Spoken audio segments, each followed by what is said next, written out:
Readings of Almighty God's words on the pursuit of the truth.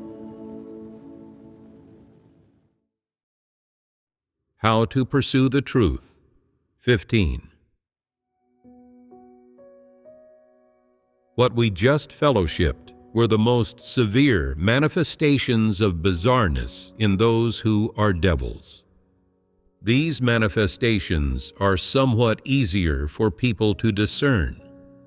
There are also some manifestations that are only slightly less severe. That is, in daily life, they often have some extreme thoughts and views, and extreme behaviors and practices. Their actions often exceed the range that normal humanity can tolerate. For example, if they say or do something wrong, they hate themselves, slap their own faces, and even punish themselves by not eating during the day and not sleeping at night. They often use extreme methods to punish their flesh, using this as a way to show their determination to correct their errors. Someone might advise them, doing this won't solve the problem. You must first reflect on and come to know yourself based on God's words. Then find the principles and path of practice, and only then can gradual change occur. Changing any kind of corrupt disposition is not something that can happen in 1 or 2 days. It requires a certain amount of time. There needs to be a process. This is an accurate statement, but they neither accept nor practice it. They do not approach various problems based on the truth principles, but adopt extreme measures. How extreme are they? Well, they often use methods that harm their own flesh and methods that torment themselves to solve problems. Isn't that extreme? They treat others this way too, using extreme methods against them. They also use extreme methods to treat various matters as well. For example, say a woman often feels she is very busy with her duty and feels that spending time cutting and washing her hair is too much of a hassle, so she simply shaves all her hair off. To reduce the frequency of shaving, she even applies some chemical products to restrict normal hair growth. Isn't this extreme? Seeing that she's bald, people assume she's a man, but judging by her voice and figure, they think she might be a woman. They just can't tell if she's male or female.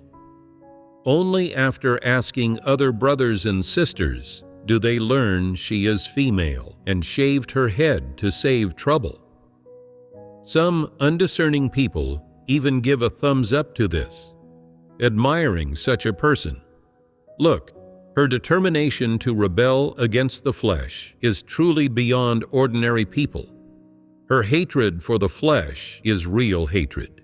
She really takes action when it comes to not cherishing the flesh. One day I'll shave my head like her too. Some even imitate her. Aren't they of the same kind? They've met a kindred spirit. Not only do they lack discernment toward this matter, but they also greatly praise it and want to emulate it. Aren't these extreme people? Tell me, don't extreme people do everything with a deviant driving force? Where does this deviant driving force come from? Is there this deviant driving force in normal humanity? No. Then why isn't there this deviant driving force in normal humanity? Because if people have the thinking, conscience, and reason of normal humanity, they will consider matters in a relatively normal, positive, and practical way. Thus, they absolutely will not engage in these extreme behaviors. That is, no matter what they do, whether it's something they like or not, they will behave normally and rationally and will not go to extremes. Can it then be said that there is something wrong with the thinking of this type of person who goes to extremes? There's some problem with their comprehension, isn't there? For example, God requires people to be loyal in doing their duty. They ponder how to achieve being loyal and come to the conclusion that they must suffer hardship, so they practice suffering hardship. They follow regulations for every meal, eating a set number of grains of rice and pieces of vegetable. When their clothes wear out, they patch them and continue wearing them, appearing like ascetics to others. While others sleep 6 to 8 hours daily, they sleep only 1 or 2. They feel they have the resolve to suffer hardship and that they are more loyal than anyone else. They always ponder on these extreme thoughts and behaviors, which normal people cannot understand. For example, if they say something incorrectly or misuse a word while talking to someone and are laughed at, they feel disgraced and ponder, "I will never use this word again in my life. And that's not all. I will never see this person again in my life and never speak to this person, so they can't find fault with me." And they can do it. They can adhere to this. They can adhere to any extreme behavior or thought and view for a lifetime and refuse to be persuaded by anyone. They just adhere like this, and they even have reasons and bases for their adherence, believing this is a manifestation of submitting to the truth, a manifestation of loving God, and a manifestation of loyalty. Tell me, aren't such people troublesome? Are they easy to get along with? No. Then how do their behaviors arise? Aren't they caused by a kind of extreme thinking? They regard these extreme behaviors and manifestations as practicing the truth and persist in doing so. Aren't these extreme thoughts and views the root of these behaviors in this type of person? They believe that doing things in this way is practicing the truth and expressing loyalty to God. And moreover, they inwardly condemn and discriminate against anyone who doesn't do the same, showing disdain. For example, consider the woman mentioned earlier who shaved her head. Seeing others not shaving their heads, she thinks, "Humph, you keep such long hair, even styling it in various ways. You're all so vain. You don't love God. Look at me. I've been bald for so many years and never feared being laughed at. I'm not vain. You keep your hair so long and have to wash it often. What a waste of time. With all that time, wouldn't it be great to read more of God's words and do a bit more duty?" She even condemns others. This type of person listens to so many of God's words and listens to sermons for so many years, yet still doesn't understand what the truth is. They still have many extreme thoughts, and under the guidance of these many extreme thoughts, they exhibit many extreme behaviors, practices, and styles, then define themselves as the ones who love God the most and are the most loyal. Isn't this another manifestation of deviance? Going to extremes in everything is deviant. Tell me, these extreme manifestations don't harm others, so why do we say they're deviant? These manifestations do not conform to the thinking of normal people. They are not behaviors and practices normal people should have. These extreme manifestations have no relation whatsoever to the thinking and manifestations of normal people. They are detached from reality, detached from the objective, practical lives that people with normal humanity should have. They adopt a radical approach to various matters, then define these extreme, radical thoughts, views, and behaviors as positive things, while defining the truth as a negative thing.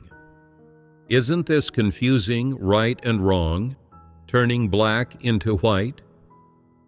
Confusing right and wrong, turning black into white, deceptively substituting concepts. This is deviance.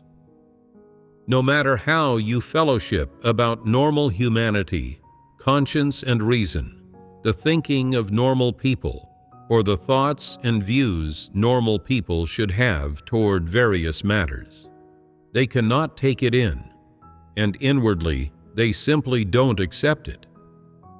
Besides not accepting it, they even formulate some ridiculous and bizarre practices, behaviors, and even thoughts and views that are detached from the track of normal humanity, implement them in themselves, and simultaneously use this as the standard for measuring all people, events, and things, believing that whatever doesn't conform to their extreme thoughts, views, and behaviors is wrong, while whatever conforms to their extreme thoughts, views, and behaviors is correct and conforms to the truth. Isn't this confusing right and wrong? Isn't this turning black into white? Isn't it deceptively substituting concepts? This is another manifestation of deviance in those reincarnated from devils. That is, they never accept positive things, but instead pass non-positive or negative things off as positive things for people to emulate and imitate, thereby achieving the goal of distancing people from God. This is also a kind of extreme behavior. Those who are devils have another manifestation of deviance. They do not love the truth in the slightest. They like to pursue abnormal, supernatural things, always wanting to formulate a set of absolutely spiritual theories and sayings, even wanting to research the basis of these supernatural matters.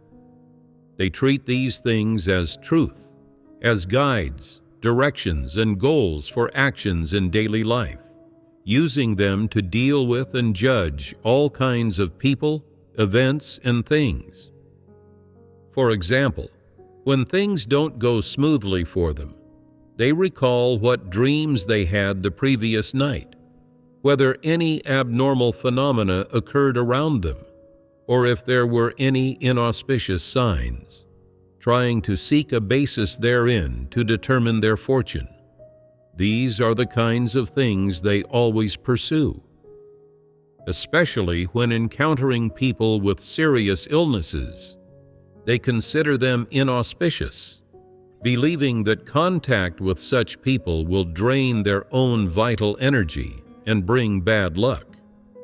So, after contact with such people, they often look in the mirror to see if their forehead has darkened, or if they have an air of misfortune about them.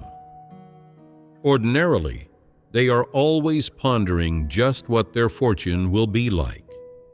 Whenever they have an idle moment, they flip through the old almanac or search online for fortune-telling sayings.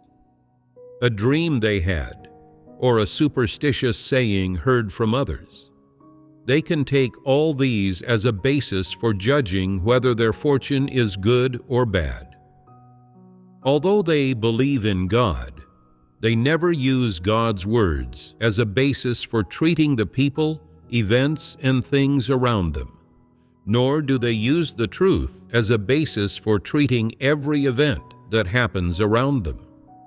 Instead, they always look for some unusual feelings. For example, if they feel a bit unwell while singing one day, they think, "Is God stopping me? Does God not want me to sing?"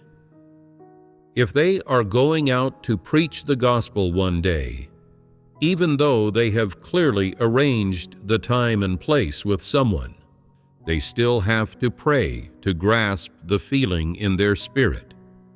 After praying, they wait a few minutes, but feel nothing. Then they look to see if there are any abnormal phenomena with the sun that day, or if there are magpies chirping or crows crowing outside, using these to judge what their fortune will be like that day, whether going out to preach the gospel will be smooth, and whether they will gain people.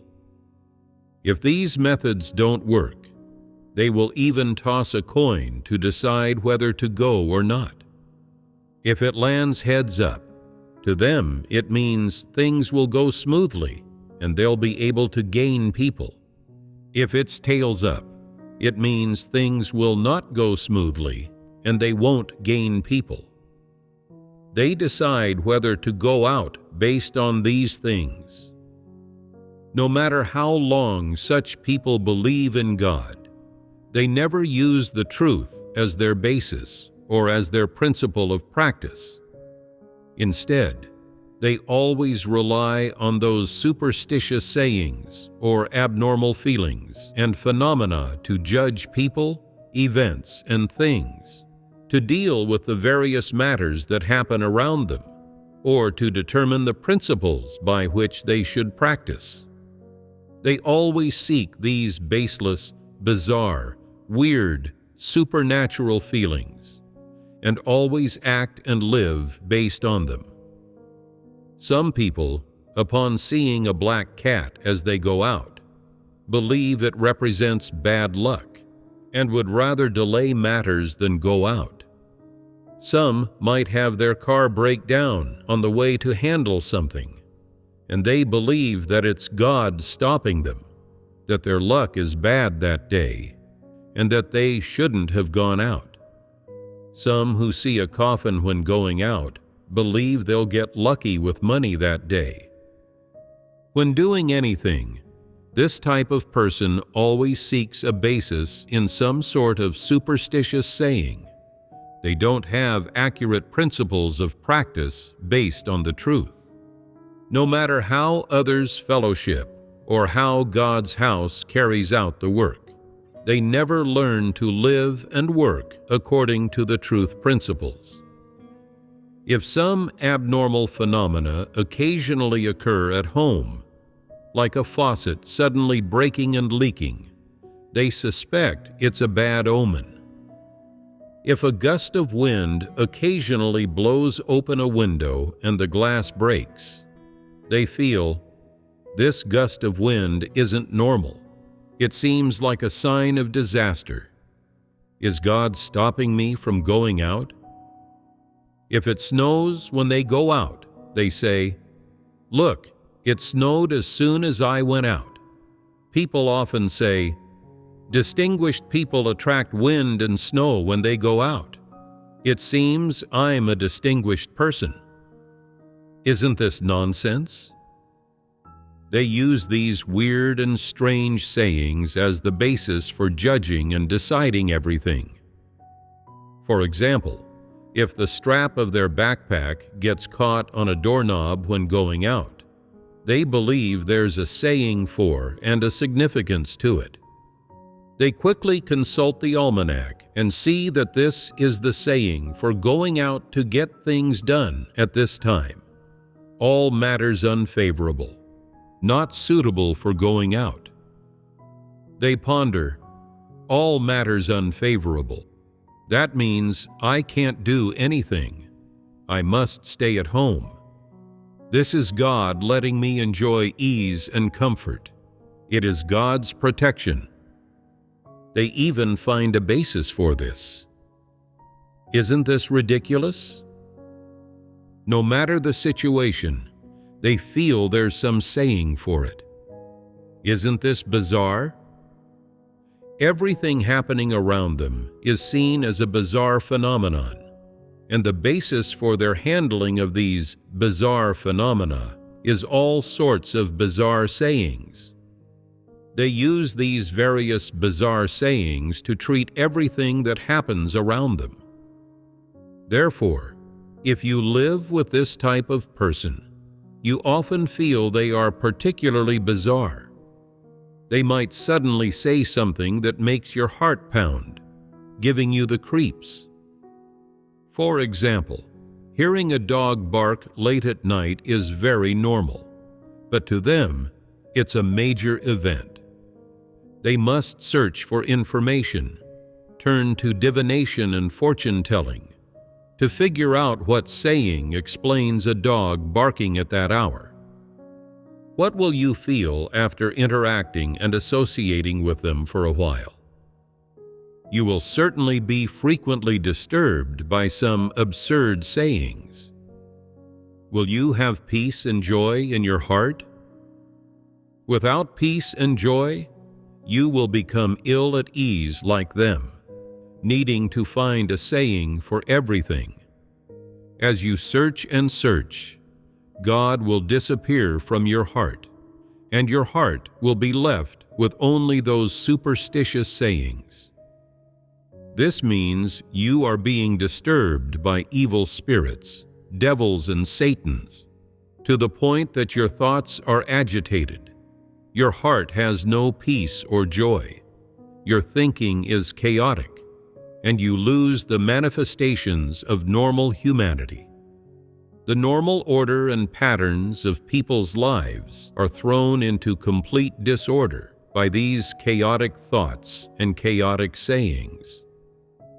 No matter what happens, this type of person can explain it with some bizarre saying and ultimately treat it in a ridiculous, weird way. This is deviance. There are even some people who, after being pruned by a leader, ponder, "This morning I felt something wasn't right with my body. When washing my face, I noticed my forehead was dark. Sure enough, I got pruned today. See, there are signs. So I must look in the mirror every day whenever I have a free moment. If I find my forehead is dark, I need to be careful. Maybe I'll get pruned. Maybe I'll run up against a wall or be frustrated in something." When some people go to preach the gospel and see that the potential gospel recipient is a pretty good person with a heart that yearns and seeks, and can accept the truth when it's fellowshipped, in addition to thanking God, they also ponder, "Yesterday I dreamed I was washing my feet in a spring. That spring represents wealth, and gaining wealth represents gaining someone through preaching the gospel. So, for gaining this person today, I must also thank God. God already gave a sign." No matter what they encounter or what they feel, they always want to trace the root cause and always need to find a basis. Some people believe the superstitious saying, "Twitching on the left eye forecasts fortune, but twitching on the right eye forecasts disaster," and use this as a basis to judge the things that happen to them. They never put effort into the truth, nor do they seek the truth and use it as a basis to judge various matters. Their hearts are entirely filled with various bizarre, ridiculous, weird, and even supernatural sayings, thoughts, and views, and heresies and fallacies. They are consumed by these things. Some people appear quite normal on the outside. Their life, work, and interactions with others show no extreme, supernatural, or bizarre manifestations. However, after associating with them for a long time, one discovers that their minds and hearts are entirely filled with all sorts of ridiculous, weird, and distorted superstitious sayings that originate from evil trends. And they use these sayings as a basis to judge the various matters that happen around them. Even when they recognize that things are under God's sovereignty, arrangements, and protection, they still seek some sort of superstitious saying as a basis to explain such matters, interpreting God's sovereignty and arrangements with superstitious sayings. Isn't this deviance? After hearing so much truth, how is it that they still cannot understand the truth, cannot view problems with the truth, and cannot say a single thing that conforms to the truth? How can their hearts be devoid of truth, and instead be occupied by and filled with those heresies, fallacies, and superstitions? Isn't this deviance? Some people even say, "You mustn't step on ants. An ant is a living thing too. If you step on one and kill it, and it returns to the spiritual realm and reports you to the old man in the sky, you will suffer retribution. If you kill a fish, and its mouth is open facing you, that means it's accusing you. You can't eat that fish. If you eat it, you'll suffer retribution. Killing chickens, dogs, oxen, pigs, that's all taking life. You'll suffer retribution for it." Where do they get these heresies and fallacies? Don't they hear them from this evil mankind? They pick up a saying here and a saying there, accepting all of them, and even treat these sayings as supreme commands, regarding them as highly as God's will. Some people, after believing in God for several years, still say things like, "You can't kill chickens. If you kill chickens in this life, you'll become a chicken in the next life and be killed by someone. So you can't take life. You'll suffer retribution for taking life." They say this, but when it comes to eating chicken, they themselves can eat a whole one in a single meal. Isn't this being deviant? Others say, "You can't wear animal skins. After animals die, their souls can still feel. If you wear animal skins, it's like draping yourself in the animal's soul. If this animal died unjustly, it might find you and hound you, and once it starts hounding you, you'll have no peace." Tell me, aren't these sayings bizarre? Still others, seeing someone else wearing a hairpiece, also have something to say. The original owner of that hairpiece you have might have died unjustly. Their soul is still in the hair. If you wear their hair, their soul will follow you. All sorts of bizarre, weird, and absurd sayings become things this type of person treasures in the heart. They are their supreme directives. They abide by these absurd and ridiculous sayings as if they were truth, and yet they believe they are following God's way. Not only do they abide by them themselves, but they also tell others to do so. If others don't comply, they even use terrifying, hair-raising sayings to threaten and intimidate them, forcing them to comply. Those who don't understand the truth are intimidated by them. These weird and ridiculous sayings are some baseless rumors and fallacies spread by devils and Satan in the human world. For one thing, They interfere with and control people's normal thinking and free will. For another, devils and Satan use these heresies and fallacies to occupy some people, making these people render service for them in this human world and become their outlets, the implementers of their various weird and bizarre thoughts. Therefore, judging by any manifestation of these bizarre people, their nature essence is wicked. They do not accept the truth in the slightest. They revere deviant things the most. This is exactly what the issue is. When people don't understand the truth and lack discernment, they are often inadvertently influenced and misled by these bizarre and weird sayings. However, after people understand the truth, they know to determine what they should and shouldn't do based on the judgment of normal reason and normal thinking, as well as how to act, what to uphold, and what to forsake when things happen to them. This is what people with normal humanity should understand and uphold, rather than using these weird and ridiculous sayings to discern, judge, and decide how to treat people, events, and things. After gaining discernment of this type of bizarre person, do you see their essence clearly? What is their essence? It is one of deviance. They do not honor God as great, but honor Satan as great.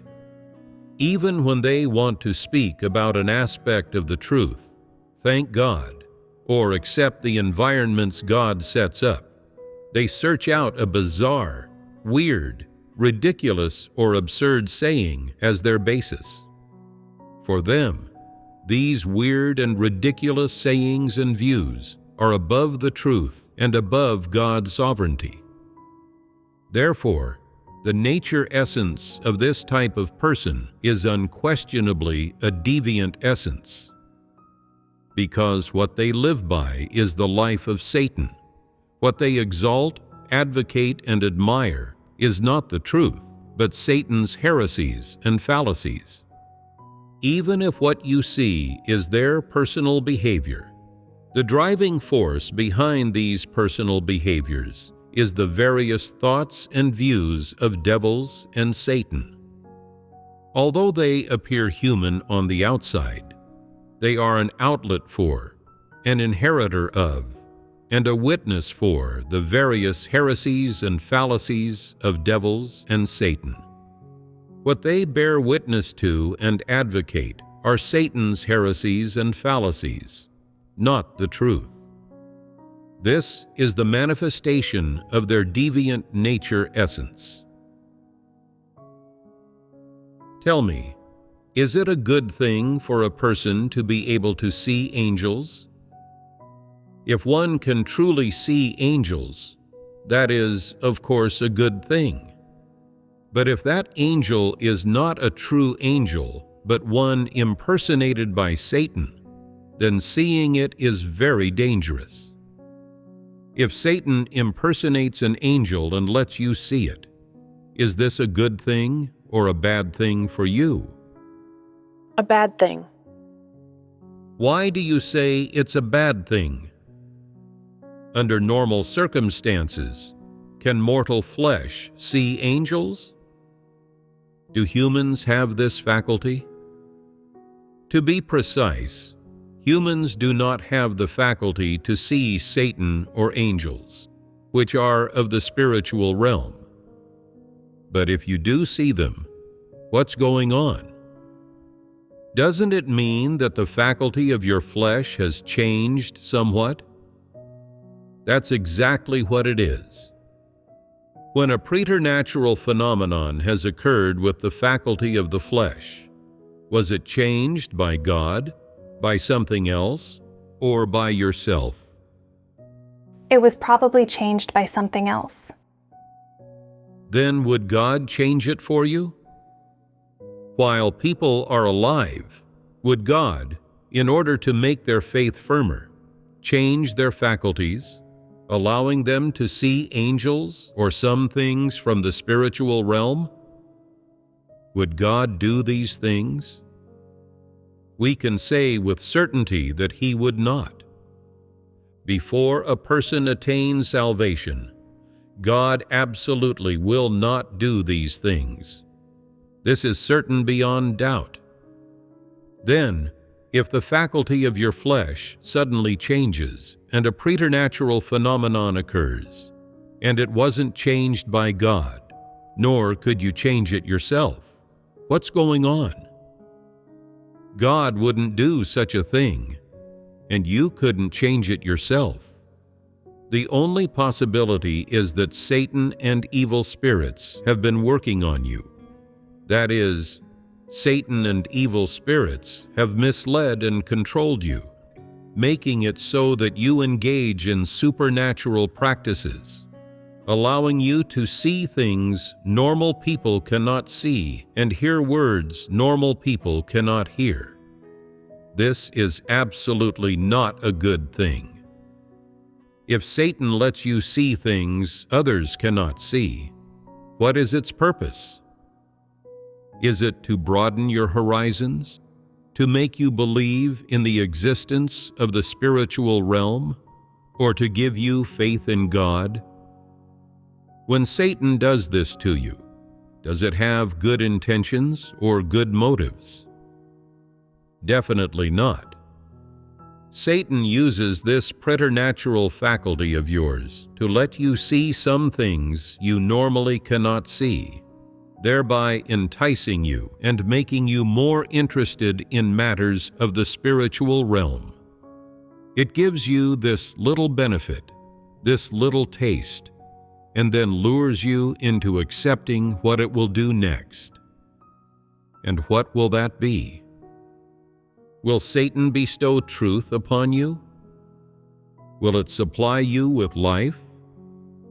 No, it will corrode you, destroy the various innate faculties of your flesh, then take possession of you, snatch you away from God's side, and make you forsake God. Whether Satan lets a person see angels or any phenomena from the spiritual realm, tell me, is it a good thing? If someone can often see things others cannot see, or says they often see angels flying around on their rooftop, and says the angels are fair and clean, and often converse with them, what should you do upon encountering such a person? You must quickly stay away from such a person. Don't discuss anything with them. If you are interested in this matter and discuss it with them, that's dangerous. Don't say to them, "You're in danger. You can always see things others can't. You're being deviant. I won't associate with you anymore." You don't need to say these things. Just be aware in your heart. That is enough. Devils and Satan have already targeted them, or this person is naturally a devil, not human. Humans cannot associate with devils. There is only one ultimate outcome for humans who associate with devils: being devoured by devils. When you encounter this type of person who experiences supernatural phenomena, no matter what weird or bizarre things they say, you absolutely mustn't be curious. Quickly stay away from such people. Do not observe them, study them, or try to change them, much less preach the gospel to them and have them believe in God. If you do that, you are too stupid. Even God doesn't want people who are devils. Yet you would bring a devil into God's house and have them do duty. Can this benefit the church's work? Not only will it bring no benefit, but it will also bring disturbance and disruption to the church's work. Although you do this with good intentions, God will not remember it and will even condemn you. This is an evil deed. So you must never do such things. Whether it's someone you are familiar with or not, whether it's your family, closest relatives, or friends, or brothers and sisters you cooperate with, if they often see someone strolling in their yard, or someone always peeking at them through the crack of the door, and they also frequently say they can converse with angels, that they can hear what God says to them, that they already feel they are victorious male children, that they are a firstborn son, someone who will be caught up, can you still treat such a person as a brother or sister? You must be clear in your hearts. Do not mistake such people for brothers and sisters. Don't be foolish. If you are foolish, and, upon seeing such people, think, they are overcomers, firstborn sons, people who are perfected, they have the truth, I must get close to them, then you are not just in danger. You will also be easily misled by them, which will be troublesome. You cannot discern people or see through to their nature essence. Would God do that kind of work? God does not save devils and Satans. The work God does is to supply people with the truth, allowing them, by understanding, practicing, and submitting to the truth, to achieve having the truth as their life, and to gain true knowledge and true fear of God, thereby completely breaking free from Satan's influence and attaining salvation. This is the work God does.